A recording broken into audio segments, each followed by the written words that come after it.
بسم الله الرحمن الرحیم. خۆشەویستان و ئازیزانم، یەکێکی تر لە ئامۆژگاریەکانی مانگی ڕەمەزان بۆ ئێمە ئیماندار و مسلمان ئەوەیە کەوا خاڵی ئەم جارەمان تایبەتە بە ئافرەتان، ئەویش باڵاپۆشیە.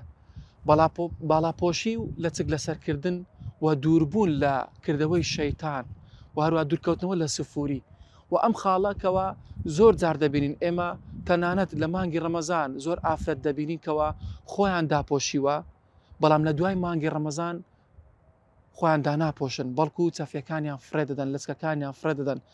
وا دەزانکەوە تەنها لە مانگی ڕەمەزان خوددا دەپەرسرێت، بەڵکو خوای گەورە چۆن خاوەنی ئەم مانگەیە و خاوەنی هەر دوازە مانگەکەی ترە.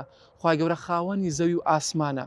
بە هەمان شێوە ئەگەر بێت و خۆت بپارێزی لە مانگی ڕەمەزان واتە لەچک لەسەر بکەی، پێویستە بە هەمان شێوە لە دوازدە مانگەکەی تریشدا هەمان شت دووبارە بکەیتەوەکەوە بەردەوام بی لە خۆ پاراستن. هەروەکو خوای گەورە فەرمان دەکات و ئەمر دەکات لە سوڕەتی ئەحزابدا دەفەرمێت: یا ئەیوهە النەبی قل لأزواجك وبناتك ونساء المؤمنين يدنين عليهن من جلابيبهن. ئەی پێغەمبەری خوا صلی الله عليه وسلم، بە ئافرەتانی ئیماندار بڵێ، هەروە بە خێزانەکانت بڵێ، بە کچەکانت بڵێ کەوا خۆیان داپۆشن، واتە حیجابێکی تەندروست دەبەرکەن، واتە حیجابێک لەبەر بکەن کەوا لەشیان دیار نەبێت، تەسک نەبێت و هەروە لەشیان بە دیار نەکەوێت.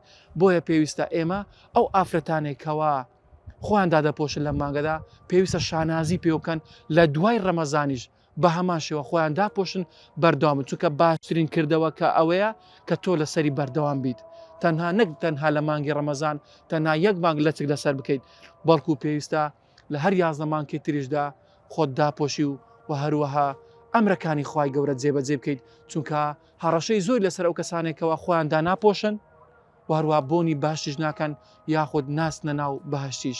بۆیە هیوادارم توانی بێتمان کەوا بۆتان ڕوومکەینەوەکە خۆتان داپۆشن لە هەر 12 مانگەکەی ساڵدا.